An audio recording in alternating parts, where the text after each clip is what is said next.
पटना बन गई पेरिस, लेकिन पटना के पेरिस बने के कहानी में पानी से जिंदगी और पानी से जान ना छूटल।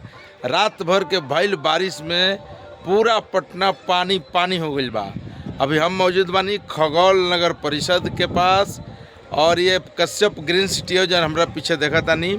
आई घर के आस पास में चारों तरफ रात भर के बारिश में पानी में पूरा माहौल हो गई बा। देखिए कितना भयंकर पानी, पूरा खेत से लेकर चारों तरफ जहाँ जहाँ देखब खाली पानी पानी नज़र आई। आगे से लेकर पीछे तक पूरा पानी पानी बा। पानी पानी में देखिए बच्चों का मस्ती, ये पानी पानी के बीच बच्चा सब के नाव चल रहा बा, मस्ती हो गई बा। अब पूरा मस्ती सब बच्चा कर रहा बा। देखिए का बा एकदम पूरा नज़ारा। रात भर के बारिश में पूरा पटना में पानी लागल बा। जगह जगह कोई ऐसा रोड नहीं है जहाँ बारिश भइल बा पानी नहीं लागल। हेने के नज़ारा देखिए, है साइड के पूरा पूरा पानी पानी एकदम जहाँ तक देख रहा बनी। तो ये स्थिति बड़ी है। नगर निगम और बुडको के लाख दावे के बावजूद भी पटना पूरा पानी पानी भइल बा और पानी से डूबल बड़ी है। इधर के इलाका देखिए, क्या इधर के इलाका देखिए, सब जगह पानी पानी भइल बा। पानी में पानी लगातार अभी बारिश हो रहा बा। अभी टिप टाप शुरू हो गई बा फिर से।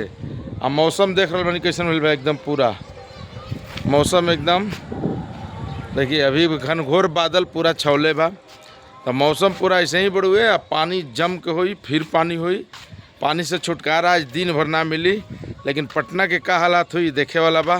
पूरा पटना में इतना भयंकर बारिश भइल बा कि रात भर के बारिश में पूरा पटना दिन के 12 बजे तक लगातार बारिश होइल। बीच में छुटल बा, लेकिन फिर से पानी शुरू हो गई बा। पानी कैसे निकली, पूरा प्रशासन से लेकर पूरा महकमा नगर निगम से लेकर सब लोग लागल बड़ुए, लेकिन बड़ा मुश्किल हालात बा। बुडको के दावा और नगर निगम के दावा सब फेल हो चुकल बा। चूँकि जब पटना बारिश अपने रुआब में आवेला, पटना में अभी ये बारिश भइल है। हम भगवान से भी प्रार्थना करते हैं कि ये बारिश गाँव में भी देश, ताकि गांव देहात में जो 40% बिहार में रोपनी भइल बा, रोपनी के प्रतिशत बढ़ के 100 हो जाओ। क्योंकि जब तक बारिश ना हुई, जब तक रोपनी ना हुई, तब तक खेती गृहस्थी कैसे हुई और किसान कैसे काम चली, तो ये सब बहुत ज़रूरी बढ़ुए। तो चलिए, पटना जिला प्रशासन लागल बा, पानी तो निकलिए जाए 2 घंटा 4 घंटा 10 घंटा में, लेकिन लगातार बारिश हुई तो पटना के काफ़ी परेशानी हो जाई। धन्यवाद। रुआ सब देखत रही, लाइक सब्सक्राइब करत रही भोजन भोजपुरिया चैनल के। यही तरीके के नया नया जानकारी मिलत रही। ये सब हमरा पीछे जो सब इलाका देख रही, पीछे जो इलाका देख रहे ये तरफ में सब सगुना मोड़ है, कश्यप ग्रीन सिटी बा। और हेने अगर जाए तो देखिए खगौल नहर पर रूपसपुर नहर वाला रोड बा। ये पूरा इलाका बड़ू है।